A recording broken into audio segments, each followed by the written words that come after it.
اور ہم منبر سے بھی یہی چاہتے ہیں کہ فضول گوئی اور ادھر ادھر کی باتیں نہ ہوں، جو بات کی جائے وہ صرف شہنشاہ اعظم کی بات کی جائے۔ اپنا سب کچھ گنبد خضرا کل بھی تھا اور آج بھی ہے، میرے نبی سے میرا رشتہ کل بھی تھا اور آج بھی ہے۔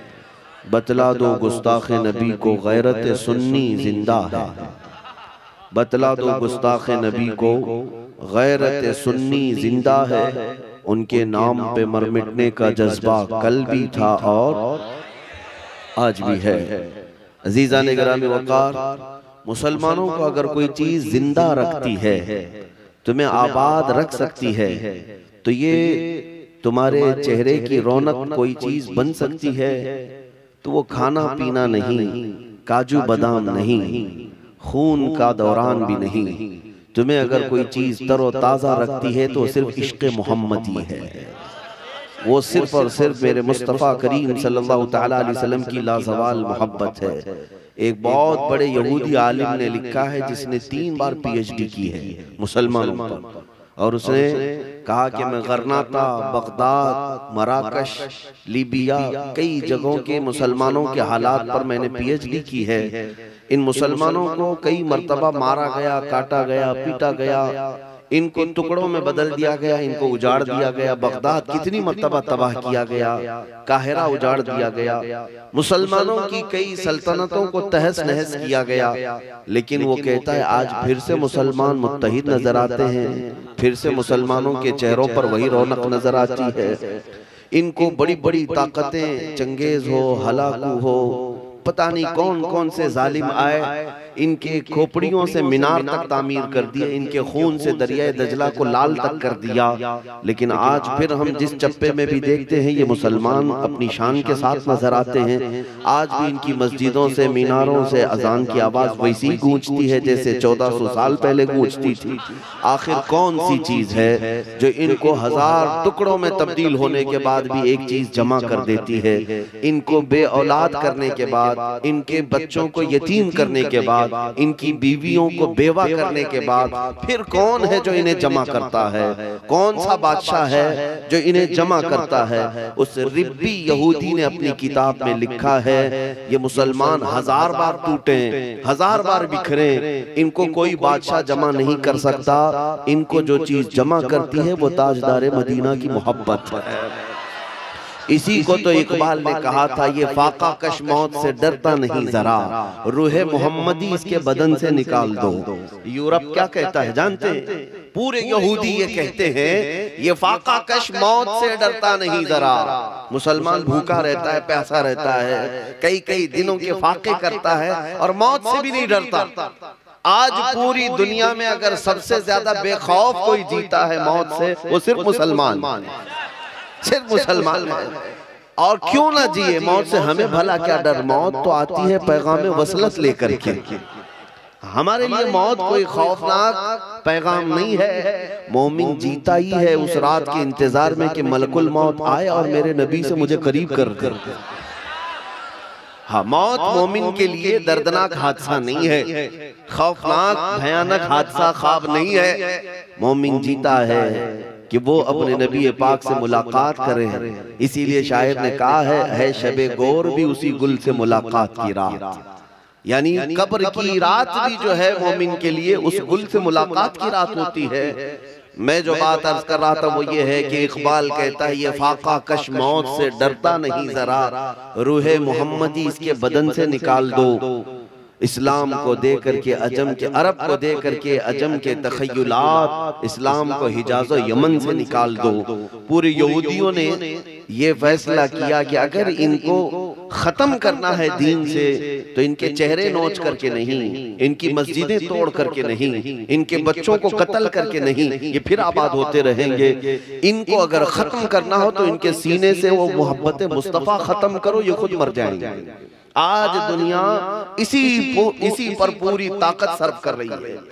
ایڑی چوٹی کا زور جو لگایا جاتا ہے وہ اسی بات پر۔ آپ کیا سمجھتے ہیں یہ جو گستاخیاں ہو رہی ہیں یہ صرف اور صرف انجانے میں ہونے والی، انہونے میں ہونے والی نہیں، باضابطہ پری پلانڈ ہوتی ہیں، پورا منصوبہ بندی کے ساتھ کروڑوں مسلمانوں کے ایمان کے بخار کو چیک کرنے کے لیے یہ میرے نبی کی شان میں توہین کرتے ہیں اور دیکھتے ہیں کہ ابھی ان کے اندر مر مٹنے کا جذبہ کتنا باقی ہے۔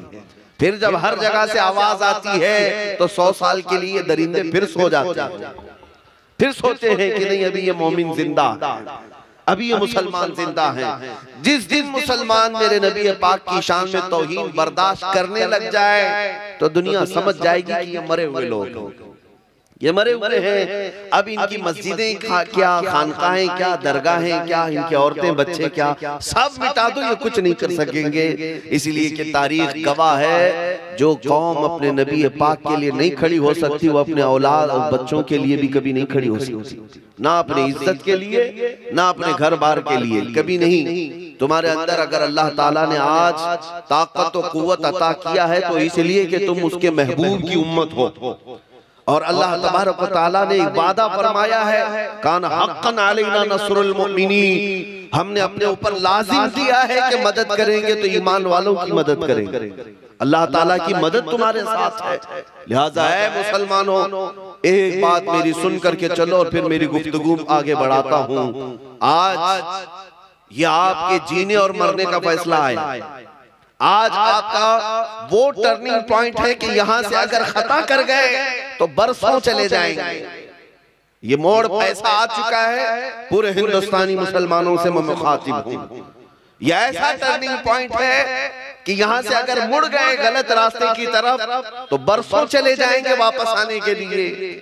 آج ایک بات کی طرف میں سب کو بیدار کرنا چاہتا ہوں، وہ یہ ہے کہ اگر اپنی اولاد کو یا اپنے ماتحتوں کو کوئی وصیت کر سکتے ہو تو یہ وصیت ضرور کر لینا کہ بیٹا گھر میں اگر کھانا پانی نہ ملے تو صبر کر لینا، کپڑے نہ ملے صبر کر لینا، گھر جائیداد اگر تمہیں وراثت میں نہ ملی تو صبر کر لینا، دنیا کی کوئی کرسی اور تخت و طاقت نہ ملے صبر کر لینا، ہر نعمت کے نہ ملنے پر تم صبر کر سکتے ہو، لیکن اے مومنوں اپنی اولاد کو اپنے ماتحتوں کو یہ وصیت ضرور کرنا، ساری چیزیں نہ ملے صبر کر لینا، صبر کر لینا۔ اسلام صبر کی تلقین دیتا ہے، لیکن مصطفیٰ کریم کی عزت پر توہین ہو تو کوئی صبر نہ کرنا، کوئی کمپرومائز نہ کرنا، یہاں مصلحتیں اور حکمتیں بیچ میں نہیں لانا۔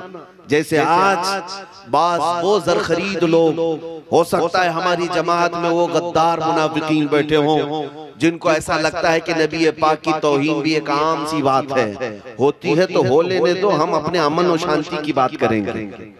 کون سے امن کی بات کریں گے؟ حضور پاک صلی اللہ تعالیٰ علیہ وسلم کی شان میں گالیاں دی جائیں، گستاخیاں کی جائیں، اور اگر کوئی ہمارا لیڈر یہ کہے کہ مسلمانوں صبر کرو صبر کرو، اسے آپ جواب میں یہ کہیں صبر یہاں پر نہیں سکھایا جاتا، صبر موت پر کرنے کی تلقین اسلام نے کی ہے، گھر بار لٹ جانے پر بھی صبر کی تلقین کی ہے۔ لیکن تمہیں پتا ہے اگر تم ان اوقات میں بھی کہو گے کہ چپ رہو تو پھر بلال حبشی کی روح بھی چیخے گی، خبیب ابن عدی کی روح بھی چیخے گی کہ مصطفیٰ کریم کی عزت پر انہوں نے کوڑے بھی کھائے، جسموں کو چھلی بھی کر لیا، اور مسلمان اپنے گھر میں نرم غذائیں کھا کر کے صبر کی تلقین کرتا ہے۔ میرے عزیزو تمہیں پتا ہے جنگ احد میں میرے آقا صلی اللہ تعالیٰ علیہ وسلم کے ڈیفنس میں، ان کے دفاع میں ایک صحابی رسول کھڑے تھے ابو قتادہ، جن کے جسم پر 80 تیر لگ گئے تھے، 80 تیر آ گئے، لیکن وہ ہٹنے کا نام نہیں لیتے تھے۔ ناموس رسالت کی حفاظت کا مطلب سمجھتے ہو؟ حضور پاک کی شان کی حفاظت کا مطلب؟ اس صحابی نے 80 تیر اپنے جسم پر لیے، یہاں تک کہ ایک تیر ایسا آیا کہ ان کی آنکھ میں چلا گیا اور ان کی آنکھ کی پتلی باہر آ گئی، ان کی آنکھ کی پتلی باہر آ گئی، اور پیچھے رسول پاک صلی اللہ تعالیٰ علیہ وسلم جلوہ بار ہیں۔ پوچھو اس صحابی کو، ان کا بھی تو گھر بار تھا، ان کے بھی بیوی بچے تھے، آپ گھر میں بیٹھ گئے، مصلحت تھی، کیوں اپنی جان جوکھم میں ڈال کر کے 80 تیر جسم پر لے لیے؟ میرے عزیزو وہ صحابہ تھے تمہیں جواب دیتے، اصل زندگی تو اس نام پر مٹنے کو ہی کہتے ہیں، ان کے قدموں پر جو فنا ہو گیا وہ اصل زندگی ہے۔ مرشد گرامی حضور تاج الشریعہ بدر الطریقہ رحمت اللہ تعالیٰ علیہ نے فرمایا ہے، تیرے دامن کرم میں جسے نیند آ گئی یا رسول اللہ تیرے دامن کرم میں جسے نیند آ گئی ہے وہ فنا نہ ہوگی، اسے زندگی ملی ہے۔ اگر حقیقی زندگی چاہتے ہو تو مر مٹو ان کے قدموں پر۔ ہاں جان دے دینا یہ مردہ ہونے کی علامت نہیں ہے۔ 14 صدیوں بعد بھی ہمارے مجمع میں حسین زندہ ہے، نہیں زندہ ہے؟ امام احمد بن حنبل زندہ ہے، وہ 1000 کوڑے کھائے۔ امام اعظم ابو حنیفہ آج بھی ہمارے مجمع کی رونق ہے۔ یہ وہ لوگ ہیں جنہوں نے تکلیفیں اور مصیبتیں اٹھائی ہیں مصطفیٰ کریم کی عزت کے معاملے میں، ان کے شان کی حفاظت کے معاملے میں، لیکن آج بھی ہماری قوموں میں وہ زندہ ہیں۔ مجدد الف ثانی زندہ ہے، امام احمد رضا خان زندہ ہے۔ میرے عزیزو ایک بات یاد رکھنا، جو اس نام پاک کی حفاظت کے لیے جیتا ہے مولا اس کے نام کو ہمیشہ کے لیے قائم رکھ دیتا ہے۔ پوری دنیا میں قیامت آنے تک ان عاشقوں کا نام چلتا رہے گا۔ عشق محبت اعلیٰ حضرت کے نعرے بنگال والے اس لیے نہیں لگاتے کہ اعلیٰ حضرت بنگال کے رہنے والے تھے یا پٹھان خاندان کے تھے، اس لیے 100 سال بعد بھی نعرے لگائے جاتے ہیں کہ اس امام احمد رضا نے پوری زندگی اگر کسی کی بات کی ہے تو تاجدار مدینہ کی بات ہے۔ جو ان کی عزت کی بات کرے گا وہ ہمیشہ کے لیے جیوت ہو جائے گا، ہمیشہ کے لیے وہ زندہ ہو جاتا ہے۔ آج فیصلہ تمہارے ہاتھ میں ہے کہ حضور پاک صلی اللہ تعالیٰ علیہ وسلم کی عزت کی حفاظت کے لیے کیا گھر میں مصلی بچھا کر کے دعائیں مانگتے ہوئے حفاظت کرو گے، یا پھر میدان عمل میں اتر کر کے ظالموں کی آنکھوں میں آنکھیں ڈال کر بتاؤ گے کہ میں اس محمد عربی کا غلام ہوں جس کو دیکھ کر کبھی سمندر بھی راستے دے دیا کرتا ہے، طوفان بھی رخ موڑ لیا کرتا ہے، میں اس حبیب عربی کا غلام ہوں جس کے متعلق اقبال نے کہا تھا ٹل نہ سکتے تھے جنگ میں اگر اڑ جاتے تھے، پاؤں شیروں کے بھی میدان سے اکھڑ جاتے تھے، تجھ سے سرکش ہوا کوئی تو بگڑ جاتے تھے، ارے تیغ کیا چیز ہے ہم توپ سے بھی لڑ جاتے تھے۔ بزدلوں کا نام مسلمان نہیں ہو سکتا، ڈرپوک قوم کا نام ایمان والے نہیں ہو سکتے۔ ایمان لاتا ہے بشاشت قلب، ایمان لاتا ہے بے خوفی دنیا سے، کیونکہ مسلمان جب سجدے میں جاتا ہے تب اللہ اکبر کہتے جاتا ہے، جب سجدے سے اٹھتا بھی ہے تو اللہ اکبر کی صدا لگاتا ہے۔ کیا مطلب ہے؟ مسلمان کا ایمان صرف اتنا ہے کہ اگر کوئی بڑا ہے تو صرف اللہ بڑا، اللہ سب سے بڑا ہے۔ جو مسلمان اللہ کو سب سے بڑا مانتا ہے وہ پھر دنیا کی طاقت کو بڑا کبھی تسلیم نہیں کر سکتا۔ ہاں طاقتیں آتی رہیں گی جاتی رہیں گی، تخت پر کوئی موذی آتا رہے گا جاتا رہے گا، لیکن اے مسلمانوں تم اپنے ایمان کے ساتھ کل بھی زندہ تھے، آج بھی زندہ ہے اور زندہ رہو گے۔ اسلام کسی کے باپ دادا کی صرف جاگیر نہیں ہے، یا ایک کسی محلے کے دین کا نام نہیں ہے، یہ صرف اور صرف چند بچوں کے درمیان موجود نعروں کا نام اسلام نہیں ہے۔ اسلام اس عظیم درخت کا نام ہے جس کی شاخیں اوج ثریا پر ہیں، جس کی جڑیں تحت الثری میں۔ اب توجہ چاہتا ہوں میرے عزیزو، نبی پاک صلی اللہ تعالیٰ علیہ وسلم کی بارگاہ کی طرف میں آپ کو لے جانا چاہتا ہوں۔ دنیا آج پھر سے تمہیں چیک کر رہی ہے، دنیا جگہ جگہ تمہیں ناپ رہی ہے کہ محمد عربی کے غلام کتنی تعداد میں زندہ ہیں، کتنی تعداد میں زندہ ہیں۔ آپ کیا سمجھتے ہیں یہ جو آپ کے نعرے ہیں یہ صرف اسٹیج ہلانے کے لیے ہیں؟ آپ کے جو نعرے لگتے ہیں باطل قوتوں کے دلوں میں زلزلے آنے لگتے ہیں، ہاں ان کے دیواریں مسمار ہونے لگتی ہیں۔ آپ یہ ہرگز نہ سمجھیں کہ مؤذن جو مینار سے اللہ اکبر کی صدائیں بلند کرتا ہے وہ صرف ہمیں نماز کے لیے بلاتا ہے۔ یقیناً ہم نماز کے لیے بلائے جاتے ہیں، لیکن کافروں کے دلوں کے اندر ایک زلزلہ بھی پیدا ہوتا ہے۔ دشمنان اسلام کے قلعے نیست و نابود ہوتے رہتے ہیں۔ اس لیے میں آپ سے کہتا ہوں تم ہرگز کمتر محسوس نہیں کرنا اپنے آپ کو، احساس کمتری میں مت جینا۔ آج بہت سارے لوگوں نے ہو سکتا ہے تمہیں نا امید کر دیا ہو۔ مسلمانوں کے پاس کیا ہے آج؟ مسلمانوں کے پاس کیا ہے؟ نہ ان کا کوئی سیاسی شعور ہے یہاں پر، نہ ان کے پاس کوئی بڑی قیادت ہے، نہ ان کے پاس کوئی بڑی دولت ہے، نہ عہدے ہیں، نہ ڈپارٹمنٹ ہے، سب تو دوسروں کے پاس ہے۔ ان کے پاس کیا ہے؟ اگر کوئی ایسی نا امیدی کی بات کرتا ہے تو میں اس سے کہتا ہوں شرم کرو میاں، 313 تھے تب وہ نہیں گھبراتے تھے، تم کروڑوں کی تعداد میں کروڑوں کی تعداد میں ہو، اگرچہ دنیا یہ کہتی ہے تمہارے پاس کچھ نہیں ہے، جواب دینا ہاں میرے پاس کچھ نہیں ہے، میرے پاس کچھ نہیں ہے، دولت، سیاست، طاقت و قوت کچھ نہیں ہے، لیکن اسے کہنا کہ مقابلے کے وقت ایمان والے کی مثال یہ ہے جیسے غریب نواز نے فرمایا تھا، خواجہ ہند نے فرمایا تھا، 8 فقیروں کی جماعت ہندوستان کی طرف آ رہی تھی، شہاب الدین غوری شکست کھا کر کے لوٹ رہا تھا، شکست کھا کر کے شہاب الدین غوری نے دیکھا کہ 8 فقیر آ رہے ہیں، قاصد بھجوایا کہ کہاں کا رخ ہے، بابا سے پوچھو کدھر جا رہے ہیں، قاصد نے جا کر پوچھا بابا کہاں جا رہے ہیں، خواجہ معین الدین چشتی نے کیا فرمایا جانتے ہیں؟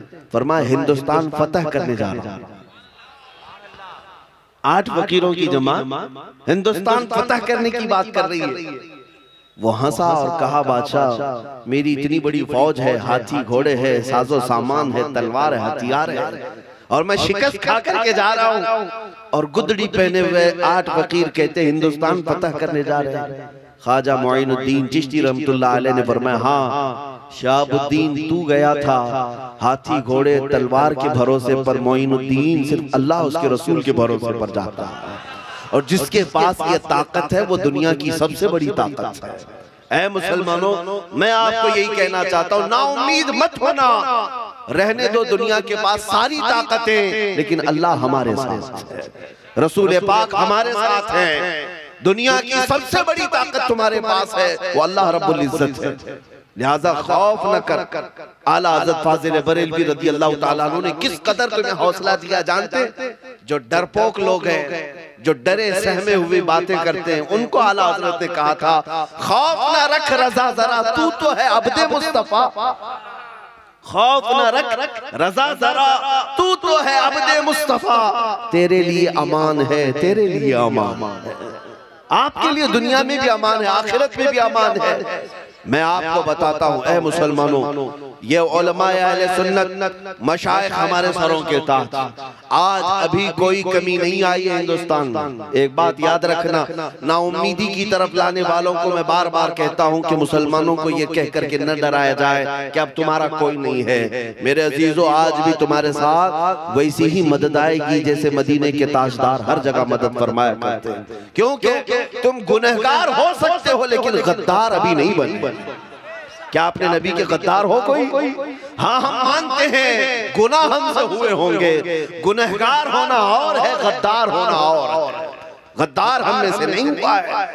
میں آپ کو تحدیث نعمت کے طور پر ایک بات کہہ دوں، میرے پیچھے پوری طاقتیں لگا دی گئی، دلی سے لے کر ممبئی تک، ممبئی سے لے کر کرناٹک تک، بڑی بڑی ڈپارٹمنٹ کے لوگ روزانہ چیکنگ کرنے کے لیے، سکوٹنی کے لیے ٹیم تشکیل دی گئی کہ ان کی جائیداد دیکھو، ریونیو ڈپارٹمنٹ والوں کو بھیجا گیا زمینیں دیکھ لو کتنی بنایا ہے، اور ناجائز آمدنی کہاں سے کچھ آئی ہے، بینک کے اکاؤنٹ کھول کر کے دیکھ لو، کھاتے دیکھ لو، ساری چیزیں دیکھ لی، ملا تو کچھ نہیں۔ اور اس کے بعد بیک سپورٹ کس کا ہے، کون سے نیتا کے ساتھ ان کا زیادہ تعلق ہے، کانگریس کے ساتھ، بی جے پی کے ساتھ، حمایم کے ساتھ، کون سے نیتا؟ عجیب اتفاق ہے کہ ہمیشہ سے کبھی ان لوگوں سے میل جول رہا ہی نہیں ہے۔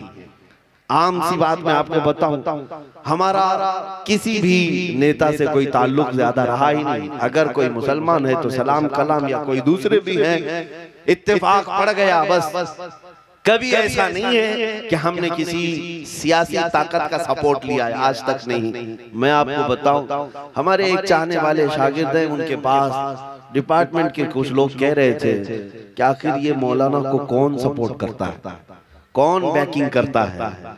ہم نے بہت ساری چیزیں چیک کی ہیں، تو وہ میرے پاس آئے اور کہا کہ فلاں فلاں لوگ آئے تھے، بڑے لوگ تھے، ادھیکاری تھے، وہ کہہ رہے تھے کہ مولانا کو کون سپورٹ کرتا ہے، کون سے نیتا کے ساتھ ان کے گہرے تعلقات ہیں۔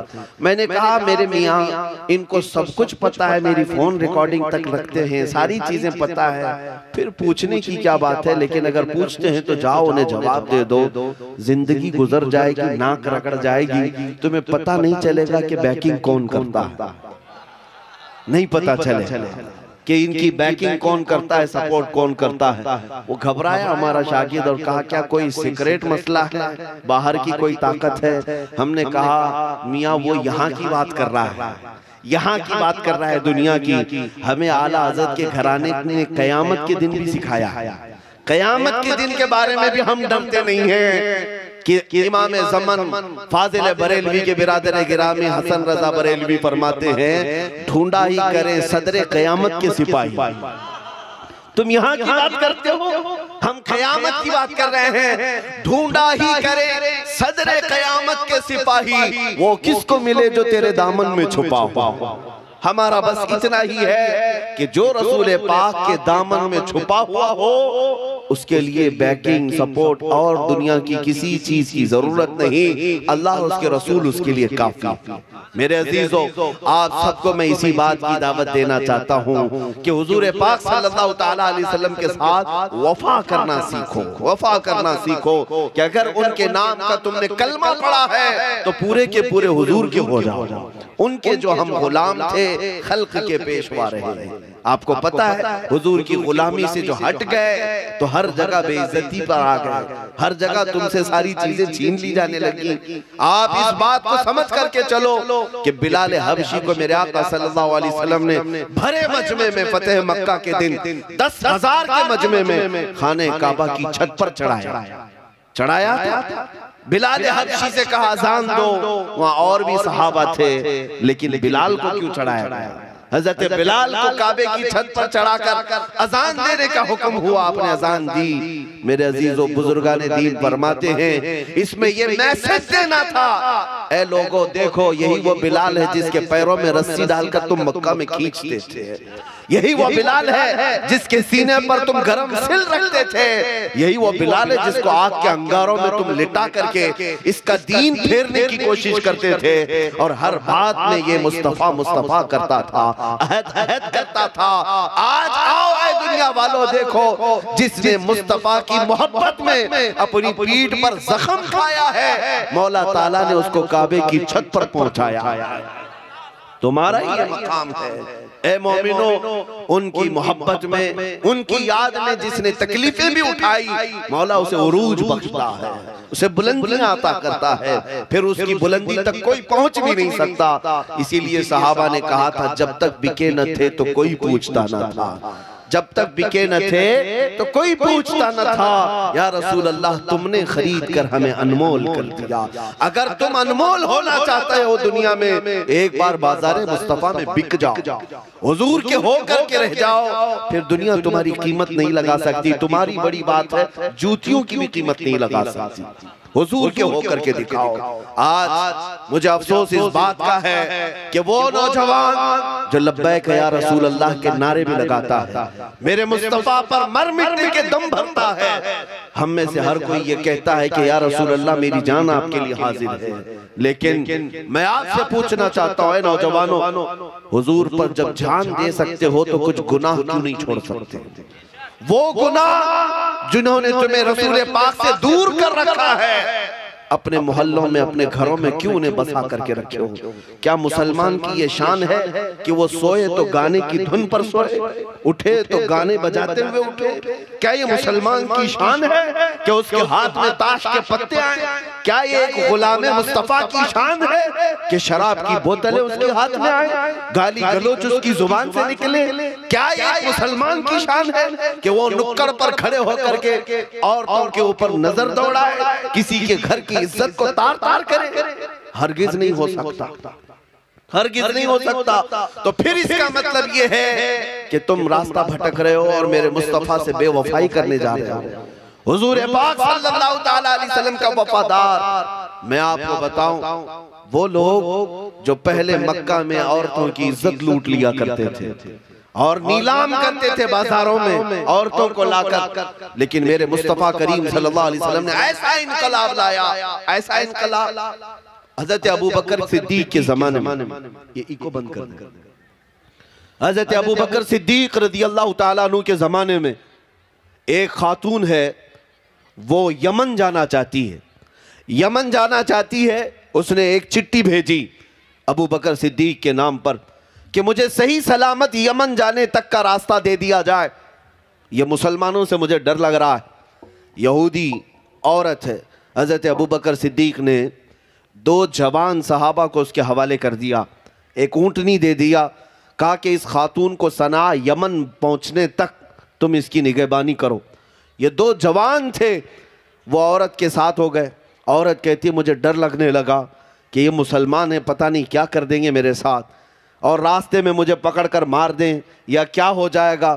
عام طور پر جو لوگوں کا ذہن بنا ہوا تھا, یہودی خاتون یہ کہتی رہی, اور یہ دونوں نوجوانوں نے اسے اونٹ پر سوار کیا, مدینے سے یمن کے راستے تک چل پڑے.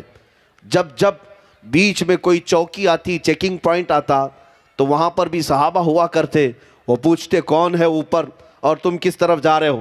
یہ دونوں نوجوان صحابی کہتے ہم خلیفہ رسول ابوبکر صدیق کے ساتھ کے حکم پر آئے ہیں, اور اوپر ایک خاتون ہے جو ملک یمن جانا چاہتی ہے.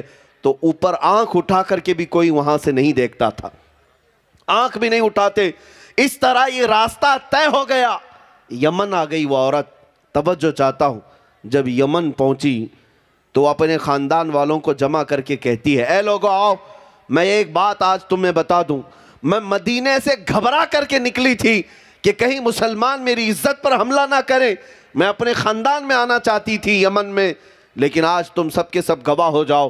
ان 2 جوانوں کو میں نے پورے سفر میں دیکھا, اتنے دنوں کے سفر میں ایک آنکھ اٹھا کر کے بھی انہوں نے میرے چہرے کی طرف نہیں دیکھا. آج تم سب گواہ ہو جاؤ کہ میں واپس یمن میں نہیں مدینے جا کر رہنا چاہتی ہوں, اور اسلام کے دامن میں رہنا چاہتی ہوں. اس لیے کہ مجھے اگر کوئی عزت کی حفاظت دے سکتا ہے تو محمد عربی کا غلامی دے سکتا. میرے عزیزو,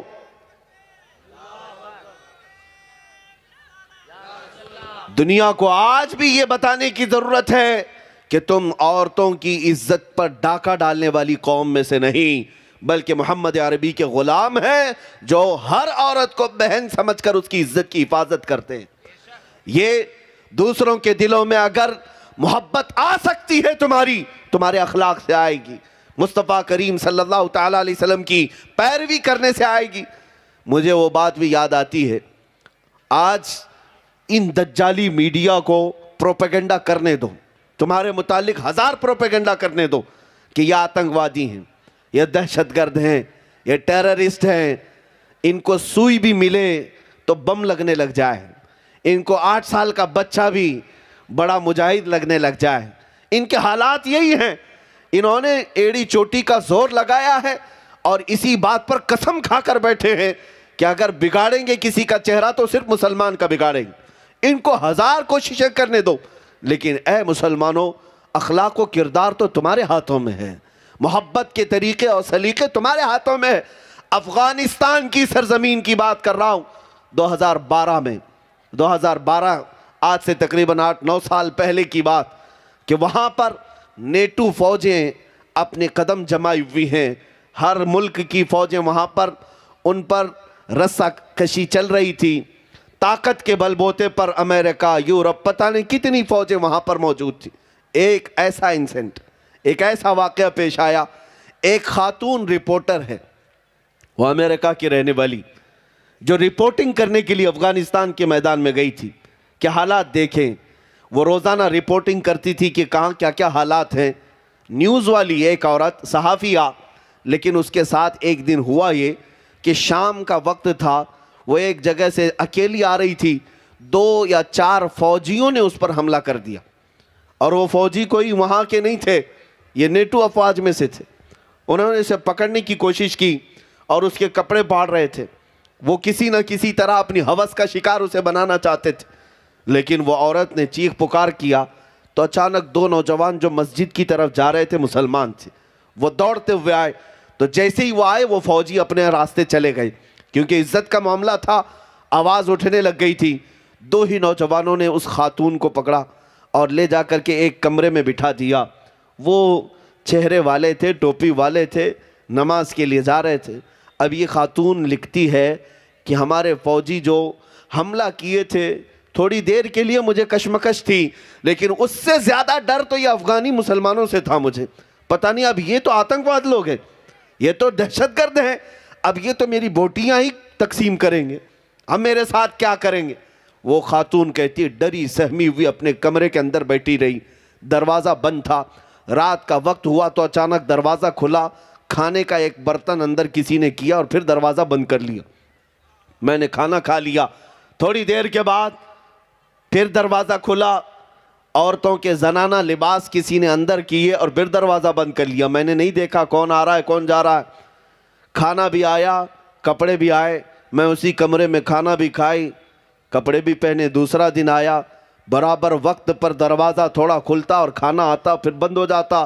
یہی وہ دو نوجوان تھے جو ہر وقت کھانا پہنچا رہے تھے لیکن دروازہ کھول کر دیکھ نہیں رہے تھے۔ دوسرے دن شام کے وقت اس کے سفارت خانے سے، اس کے ملک کی ایمبیسی سے کچھ ذمہ دار لوگ آئے اور دروازہ کھول کر اس خاتون سے کہا ہم تمہارے ملک کی سفارت خانے سے آئے ہیں، کیا تمہارے ساتھ کوئی حادثہ ہوا؟ اس عورت نے حادثہ لکھایا، رپورٹ لکھایا، اور اس سفارت خانے سے آنے والے نے کہا اے خاتون ان دو جوانوں کا شکر ادا کر کہ یہ ہمارے سفارت خانے تک پہنچ کر کے تیری خبر کیے ہیں، اور ان جوانوں نے ہم سے یہ وعدہ لیا ہے کہ جب تک تجھے ملک تک حفاظت سے نہ پہنچائیں گے اس دن تک یہ محنت کرتے رہیں گے۔ وہ خاتون کہتی ہے میں ان جوانوں کو نہ جانتی تھی نہ پہچانتی تھی، نہ ان سے میرا کوئی رشتہ تھا نہ کوئی ناتا تھا، لیکن انہوں نے میری عزت کی حفاظت کی، یہاں تک کہ وہ خاتون اپنے ملک پہنچی اور اس کے بعد اس نے اخبار میں ایک آرٹیکل لکھا تھا، آج سے 8-9 سال پہلے کی بات کر رہا ہوں۔ وہ عورت کہتی ہے بچپن سے میرے دماغ میں یہ ڈالا گیا تھا کہ مسلمان وحشی ہوتا ہے، مسلمان آتنک کی طرف بڑھتا ہے، مسلمان عورتوں کی عزت پر حملہ کرتا ہے، لیکن اے لوگوں یہ دنیا جھوٹ بولتی ہے، یہ میڈیا پروپیگنڈا کرتی ہے۔ میں خود صحافیہ ہوں، میں خود رپورٹر ہوں، میں نے افغان کی سرزمین پر دیکھا ہے حملہ کرنے والے کوئی اور تھے، حفاظت کرنے والے تو محمد کے غلام تھے صلی اللہ تعالی علیہ وسلم۔ میرے عزیزو آج بھی دنیا جانتی ہے کہ اخلاق و کردار میں اگر کوئی سچا ہو سکتا ہے وہ ایک ایمان والا ہو سکتا ہے، بس شرط اس بات کی ہے جس کو اقبال نے بار بار کہا تھا کہ محمد سے وفا تو نے تو ہم تیرے ہیں، یہ جہاں چیز ہے کیا لوح و قلم تیرے ہیں۔ دنیا آج تمہارے قدموں میں آنے کو تیار ہے لیکن وفا تو کرو اس محمد عربی سے صلی اللہ تعالی علیہ وسلم۔ عزیزان گرامی وقار، ایک دو نہیں کئی ایسے حادثات ہوئے جس میں دنیا یہ دیکھنا چاہتی ہے کیا وہ امانت اب بھی باقی ہے مسلمانوں میں، کیا وہ اخلاق و کردار آج بھی باقی ہے مسلمانوں میں۔ تمہیں ثابت کرنے کی ضرورت تھی اپنے محلوں سے، اپنے مجمع سے، اپنے معاشرے سے ان ناسوروں کو ختم کرو جو تمہیں تاجدار مدینہ سے دور کر رہے ہیں، جو تمہیں اپنے نبی سے دور کر رہے ہیں۔ ان تمام بے حیائیوں کو اپنے معاشرے سے نکالو۔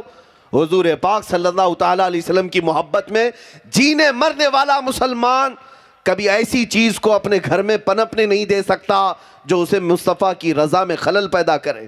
آج آپ کو ایک مثال دیتا ہوں، گانے، باجے، ٹیلی ویژن، عورتیں مکمل زندگی یہ سمجھ بیٹھی ہیں کہ سیریل کبھی ناغہ نہیں ہونا چاہیے، قضا نہیں ہونا چاہیے، چاہے نمازیں چھوٹتی ہیں چھوٹنے دو، فلم کبھی چھوٹنا نہیں چاہیے۔ نوجوان بچوں کے حالات یہ کہ رات کے وقت ان کے ہاتھوں میں موبائل آیا اور گیم کھیلتے کھیلتے صبح ہونے لگ گئی، فجر کی اذان اور نماز کی طرف دنیا کے متقی چلے گئے، لیکن یہ رات بھر گیم کھیلنے والا اپنے بستر پر پیر پسارے سو گیا، اسے احساس تک نہیں کہ اسے اللہ تبارک و تعالیٰ بلا رہا ہے، اس کے نبی پاک کی آنکھوں کی ٹھنڈک نماز میں ہے۔ میرے عزیزو جن چیزوں نے تمہیں میرے مصطفیٰ سے دور کر رکھا ہے ان چیزوں سے تمہیں نفرت آج کرنی ہوگی، آج ان کو اپنی زندگی سے دور کرنا ہوگا۔ جنگ بدر کا وہ واقعہ مجھے یاد آتا ہے، دو چھوٹے سے بچے حضور کے پاس روتے ہوئے آئے، دو چھوٹے بچے 13 سال اور 15 سال کی عمر ہے، معاذ اور معوذ رضی اللہ تعالیٰ عنہما۔ جانتے ہیں کیوں آئے تھے؟ بدر کے میدان میں حضور پاک صلی اللہ علیہ وسلم مجاہدین صحابہ کی صفیں لگا رہے ہیں جنگ کے لیے، دو چھوٹے بچے آ کر کہنے لگے ہمیں بھی جنگ میں جانے کی اجازت دی جائے۔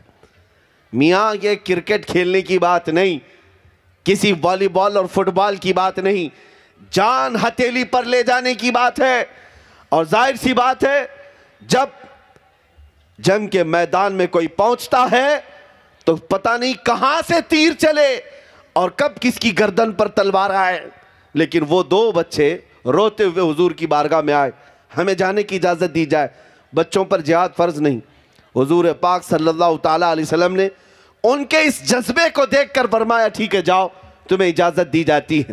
میں تفصیل میں نہ جاتے ہوئے مختصر بتا رہا ہوں، جب یہ میدان میں آئے، حضرت عبد الرحمن بن عوف کہتے ہیں، چھوٹے بچوں کی بات کر رہا ہوں، یہ تلواریں لہراتے ہوئے آئے اور پوچھنے لگے چچا جان ابو جہل کس کا نام ہے؟ یہ چھوٹے بچے پوچھتے ہیں ابو جہل کس کا نام ہے؟ حضرت عبد الرحمن بن عوف کہتے ہیں میں نے ان بچوں سے کہا بیٹا تم اس کا کیا کرو گے؟ وہ سردار قریش ہے، وہ مکہ کا بڑا پہلوان ہے، اس کا تم کیا کرو گے؟ وہ بچے کہتے ہیں سنا ہے ہمارے آقا کی شان میں گالیاں دیتا ہے، حضور کی شان میں گستاخی کرتا ہے، ہم نے دیکھا تو نہیں لیکن آج ہم اس کا مقابلہ کریں گے۔ یہ کون سے گھر کے بچے تھے، کون سے گھر کے بچے تھے جو اپنے نبی پاک کی شان میں کوئی توہین برداشت نہیں کر سکتے؟ 13 سال اور 15 سال کی عمر کیا ہوتی ہے میاں؟ لیکن عبد الرحمن بن عوف صحابی رسول کہتے ہیں مجھے ان کی بات پر ہنسی آئی، لیکن اتفاق تھا کہ ابو جہل سامنے سے گزر رہا تھا گھوڑے سے۔ میں نے ان بچوں سے کہا یہی وہ مردود ہے جس کو تم تلاش رہے ہو، یہی وہ مردود ہے جو سردار قریش ہے۔ حضرت عبد الرحمن کہتے میری بات ابھی مکمل بھی نہیں ہونے پائی تھی کہ یہ بچے چیل کی طرح اس پہ جھپٹ پڑے۔ یہ دونوں چھوٹے سے بچے ایسے تیزی سے اس کے پاس گئے، ابو جہل کو احساس بھی نہیں تھا کہ کوئی بچہ اس کے قریب آ سکتا ہے۔ ایک بچے نے گھوڑے کی ٹانگوں پر تلوار ماری، گھوڑا زمین پر آیا اور دوسرا ابو جہل کے سینے پر سوار ہو گیا اور دونوں نے ہاتھ پکڑ کر کے اس کی گردن الگ کر دی۔ اور انہیں اگر کافروں کو مارا تھا تو ان بچوں نے پورے کفر کو مارا۔ دنیا نے تاریخ لکھی ہے ایک کسان صحابی کے بیٹے، کسانی کرنے والے صحابی کے 2 چھوٹے بیٹے جنہوں نے پورے طاغوتی طاقت کو ختم کیا تھا، جو ہمیشہ مصطفیٰ کریم کو ایذا دیتا تھا، اسے فنا فی النار کیا۔ اب سنو میرے عزیزو، ان بچوں نے یہ بڑا کردار تو کیا ہی ہے، یہ آسان سی بات نہیں۔ جنگ کے میدان میں کسی پہلوان کو پچھاڑ دو یا اسے ہلاک کر دو اور اس کا خاندان تمہیں چھوڑ دے گا، اس کی فوج تمہیں چھوڑ دے گی، ایسا نہیں ہو پائے گا۔ ابو جہل کو قتل ہوتے دیکھ کر پورے کافروں میں ایک سنسنی پھیل گئی اور لوگ جوک در جوک آنے لگے۔ ایک ظالم کافر آیا اور یہ دونوں بچوں میں سے ایک بچے کے مونڈھے پر تلوار مار دی، یہاں کندھے پر تلوار ماری۔ ان میں سے جو بڑے صاحبزادے تھے معاذ رضی اللہ تعالیٰ عنہ، ان کے کندھے پر ایسی تلوار ماری کہ ہاتھ الگ ہو گیا، بغل کی چمڑی سے لٹکنے لگ گیا۔ بس بغل کے اندر کی جو چمڑی تھی اس سے ہاتھ لٹک رہا تھا اور ہاتھ پورا کٹ گیا ہے۔ لیکن دیکھو اس جذبے جوانی کو، اس جوان بچے نے تلوار نہیں پھینکی، بائیں ہاتھ میں تلوار اٹھائی اور میدان میں پھر آ گیا، کندھے سے خون رس رہا ہے اور میدان میں وہ بائیں ہاتھ میں لے کر واپس کھڑا ہو گیا۔ فرماتے ہیں صحابہ کہ جب وہ لڑنے کے لیے آنے کی کوشش کرتا تو یہ ہاتھ لٹک کے سامنے آ جاتا تھا۔ میاں ایک انگلی پر بھی کچھ ہو جائے ہمارے، ہم آہ اوہ کرتے ہوئے پتہ نہیں کتنے ہسپتالوں کے چکر لگائیں، ہڈی اگر سرک جائے تو کتنے دن تک تو پٹی باندھ کر کے گھومیں، ہاتھ میں پٹی اور گلے میں پھندا ڈال کر گھومتے رہیں۔ جس بچے کا پورا مونڈھے سے ہاتھ الگ کیا گیا ہو وہ بدر کے میدان میں بائیں ہاتھ میں تلوار لے کر آتا رہا۔ جو بات مجھے کہنی تھی، جس غرض سے میں نے اس واقعے کو چھیڑا تھا، وہ توجہ چاہتا ہوں، اس نقطے پر میں آتا ہوں۔ بائیں ہاتھ سے تلوار چلاتا تھا تو یہ ہاتھ سامنے آتا تھا، لٹک لٹک کر کے آ جاتا تھا۔ لیکن جانتے ہیں بھرے مجمع میں اس بچے نے کیا کیا؟ دیکھا کہ یہ ہاتھ بار بار لٹک کر آ رہا ہے، اپنے پیر میں ہاتھ کو دبایا اور کھینچ کے نکال دیا، الگ کر دیا۔ اس سے کسی نے کہا تو جانتے ہو بچے نے کیا کہا؟ مجھے اس ہاتھ کی ضرورت نہیں جو اللہ اس کے رسول کی رضا میں خلل پیدا کرتا ہو، مجھے اس ہاتھ کی ضرورت نہیں جو اللہ اس کے رسول کی رضا میں خلل پیدا کر رہا ہو۔ میرا وقت برباد کر رہا تھا یہ ہاتھ، میں نے اس کو الگ کر دیا۔ یہ تھے محمد عربی کے وفادار بچے، جنہوں نے اپنے جسم کے پارٹ کو الگ کر دیا، اگر خلل پیدا کرتا ہو، اور تم نے زندگی میں نہ جانے کتنے آلات لہو و لعب لا کر رکھ لیا۔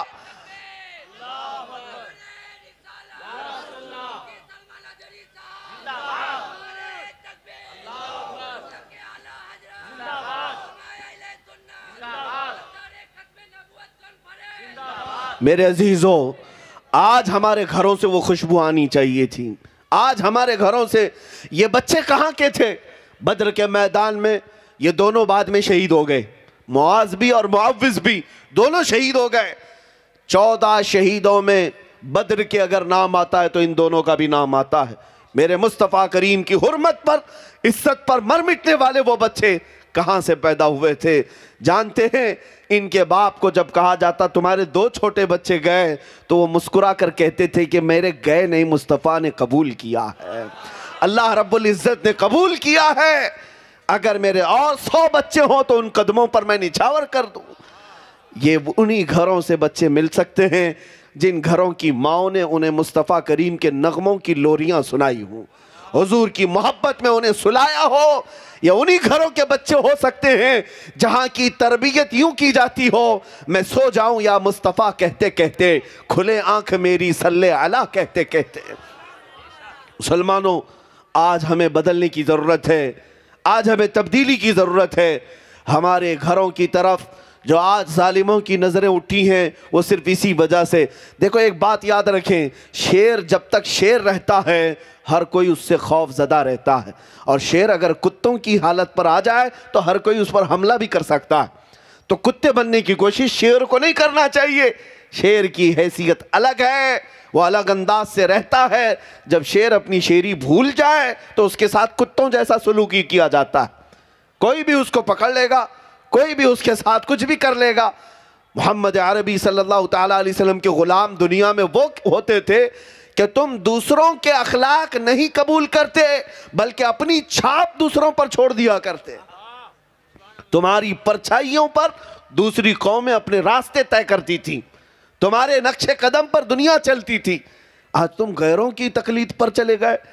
آج ہمارا جوان پھٹی پینٹ پہننے کو فخر محسوس کرتا ہے، ادھر سے بھی پھاڑ لے ادھر سے بھی پھاڑ لے، کانوں میں بالیاں، ہاتھوں میں چوڑیاں۔ تمہارے اخلاق تو نہیں تھے یہ۔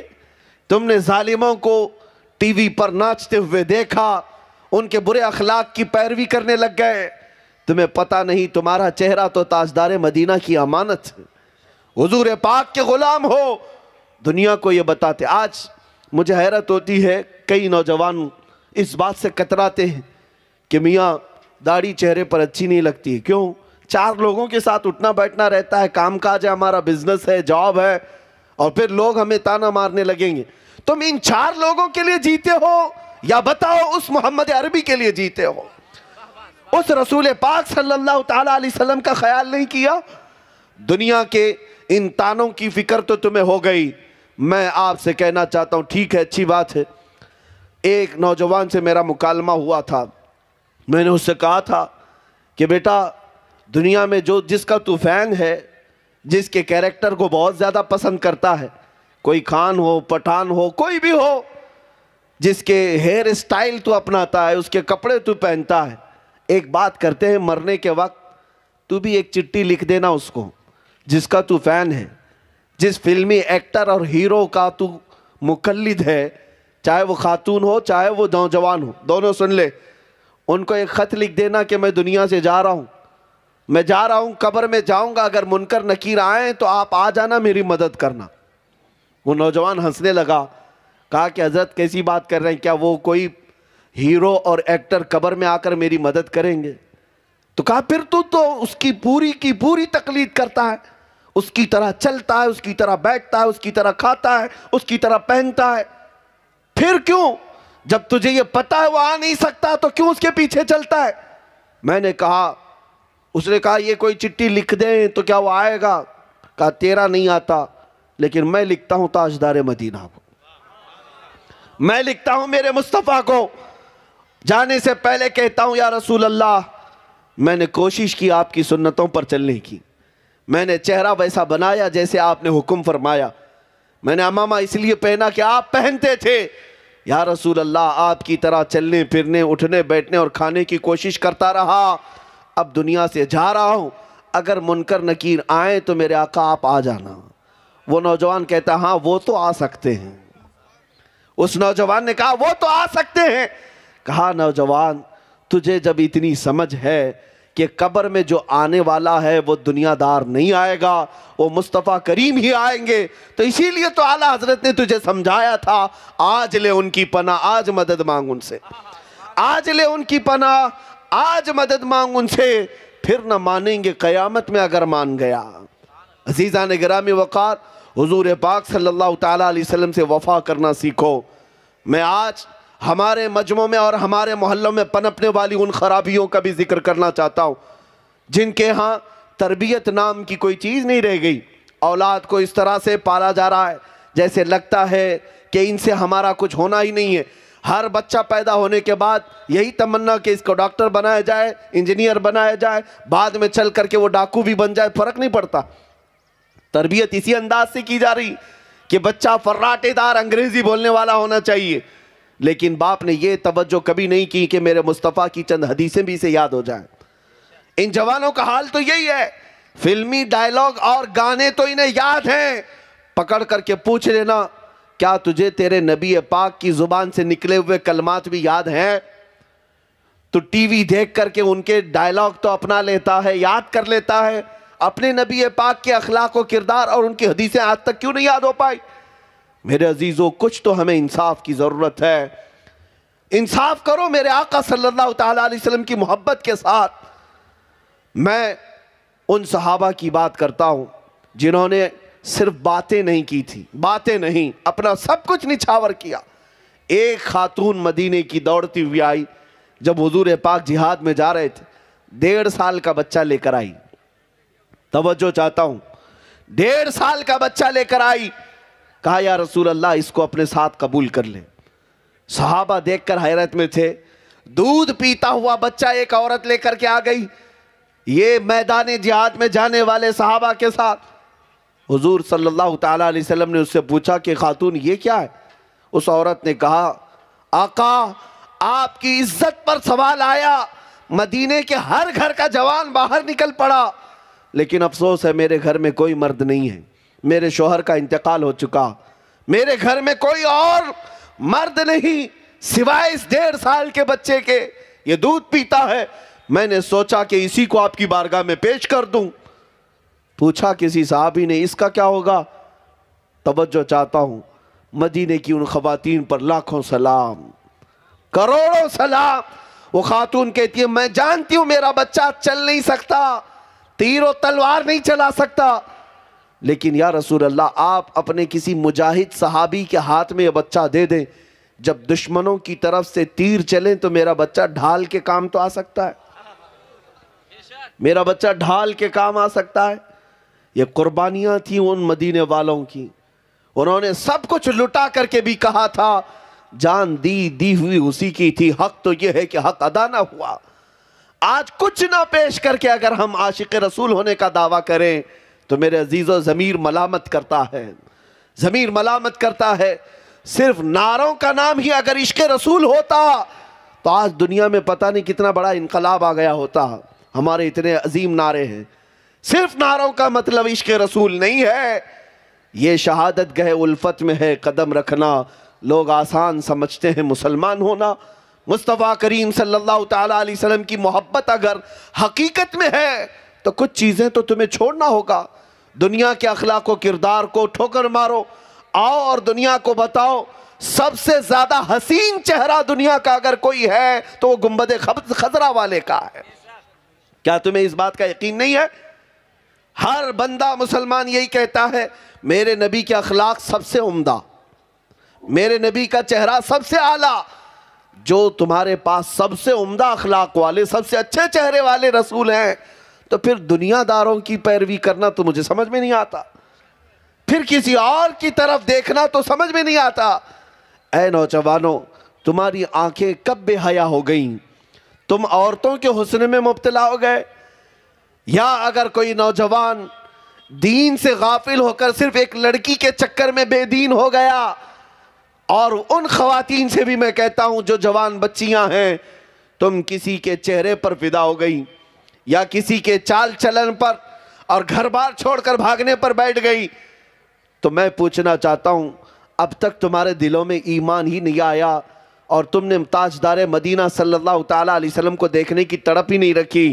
اگر تمہاری آنکھوں میں اس بات کی تڑپ ہوتی کہ دنیا کا سب سے زیادہ حسن والا چہرہ وہ مدینے والے کا ہے، پھر دنیا کا کوئی حسن تمہیں دھوکہ نہیں دے سکتا، کوئی جمال تمہیں اپنی طرف مائل نہیں کر سکتا۔ اسی لیے میں کہتا ہوں آؤ آج دنیا میں اگر چہرے اپنے آنکھوں میں کوئی صورت بسانا ہو تو دنیا داروں کی نہیں، تاجدار مدینہ کی۔ میں ایک خد و خال تمہارے سامنے پیش کرتا ہوں۔ یوں ہی صحابہ نے نہیں کہا تھا وَأَحْسَنُ مِنْكَ لَمْ تَرَ قَطُّ عَيْنِي وَأَجْمَلُ مِنْكَ لَمْ تَلِدِ النِّسَاءُ خُلِقْتَ مُبَرَّأً مِنْ كُلِّ عَيْبٍ كَأَنَّكَ قَدْ خُلِقْتَ كَمَا تَشَاءُ۔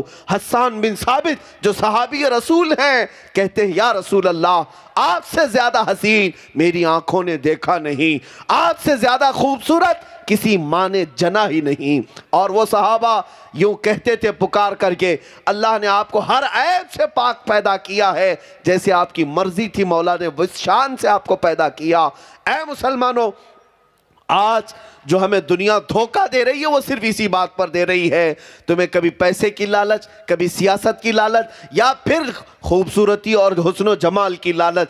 یہ تینوں چیزیں ایک مومن کو کبھی بھی خرید نہیں سکتی اس وقت تک جب تک اس کے سینے میں محبت مصطفیٰ ہو اور اس کی آنکھیں روز تڑپتی ہوں اس بات پر کہ میرے آقا آ جاؤ کہ مدت ہوئی ہے، تیری راہ میں آنکھیاں بچھاتے بچھاتے حضور کو دیکھنے کی تڑپ جس کے اندر ہو اور وہ روز یہ کہہ کر کے سوتا ہو یا رسول اللہ سنا ہے آپ ہر عاشق کے گھر تشریف لاتے ہیں، میرے گھر میں بھی ہو جائے چراغاں یا رسول اللہ۔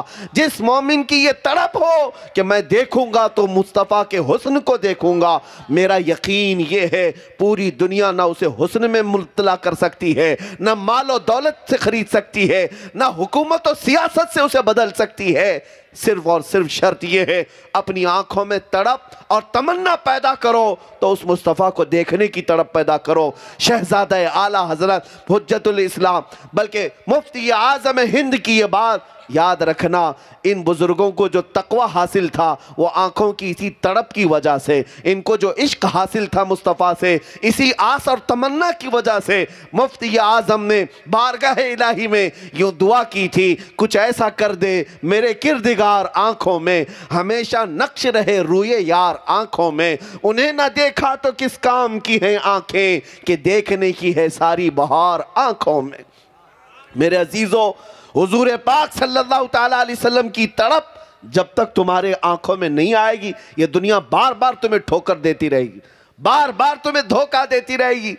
آج تمہارے گھروں میں جو ننگے ناچ نچائے جاتے ہیں، میں یہ نہیں کہتا کہ عورتیں ننگی ہو کر ناچ رہی، نہیں، بلکہ وہ حدیث مجھے یاد آتی ہے، میرے آقا صلی اللہ علیہ وسلم نے فرمایا تھا قیامت کے قریب تم دیکھو گے کہ زنا اتنا عام ہو جائے گا کہ اس طرح سے لوگ سڑکوں پر کریں گے جیسے گدھے اور کتے جوڑا کھاتے ہیں، زنا اس طرح سے عام کر دیا جائے گا، بے پردگی اور اخلاق سے گری ہوئی حرکتیں ایسی عام ہو جائیں گی۔ آج تک ہمارے مشرقی روایات میں اس طرح سے حرکتیں تو ابھی دیکھنے کو نہیں ملی، لیکن ہر ایک کے ہاتھ میں جو انٹرنیٹ آیا ہوا ہے، موبائل اسکرین نے وہ ساری چیزیں تمہیں دکھا دی ہیں، ٹیلی ویژن دنیا نے یہ تمہیں اخلاق سے گھری ہوئی زنا کی ننگی تصویریں دکھانا شروع کر دیا ہے۔ مجھے ڈر لگتا ہے ایک دو نہیں سینکڑوں نوجوان بچوں نے صرف اور صرف انہی بے حیا تصویروں پر اپنی زندگی برباد کر دی، کتنوں کی جوانی ختم ہو گئی پتہ ہے آپ کو؟ آج اس ظالم دنیا نے تمہاری آنکھوں کو خریدنے کے لیے سب سے زیادہ اگر آج انٹرنیٹ پر کوئی چیز چلتی ہے تو پورنوگرافی ہے، بے حیائی، ننگی تصویریں، اور اس طرح انداز سے کہ اس کا ایڈکٹ ہو جاتا ہے جوان، جس طرح سے نشہ کا ایڈکٹ ہوتا ہے، بہت سارے نوجوان پورنوگرافی کے ایڈکٹ ہو چکے ہیں۔ مجھے وہ بات بھی یاد آتی، میرے آقا نے فرمایا تھا قیامت کے قریب انگلیوں کے پور سے گناہ کیے جائیں گے، میرے آقا نے کیا فرمایا تھا؟ انگلیوں کے پور سے گناہ کیے جائیں گے. ہو سکتا ہے اس وقت اس کا تصور بھی نہ ہو کہ انگلیوں کے پور سے کیا کیا جا سکتا ہے، لیکن آج ہر کوئی جانتا ہے. یہ ٹچ سکرین آ کر کے اس نے ثابت کر دیا کہ سارے گناہ اس انگلی کے پور سے ہی ہو رہے ہیں، انگلیوں کے ٹچ سے ہوتے چلے گئے. آپ کیا سمجھتے ہو رات کی تاریکی میں یا تنہائی کے کمرے میں بیٹھ کر بے حیائی کی تصویریں دیکھ لیں اور گندی فلمیں دیکھ لیں، کوئی نہیں دیکھ رہا ہے، ماں باپ نہیں دیکھ رہے، پردہ لگا ہوا ہے، دروازہ بند ہے. ایک بات یاد رکھنا ہے مسلمانوں، تم اپنے نبی کو حاضر و ناظر مانتے ہو، حاضر و ناظر مانتے ہو. اور اللہ رب العزت قرآن میں کہتا ہے یعلم خائنۃ الاعین وما تخفی الصدور. وہ اللہ ہے جو تمہاری آنکھوں کی خیانت کو بھی دیکھ رہا ہے اور تمہارے دلوں میں چھپے ہوئے حالات کو بھی دیکھ رہا ہے. کیا تم رب ذوالجلال کو دیکھنے کی حالت میں بے حیا بن سکتے ہو، ننگے بن سکتے ہو؟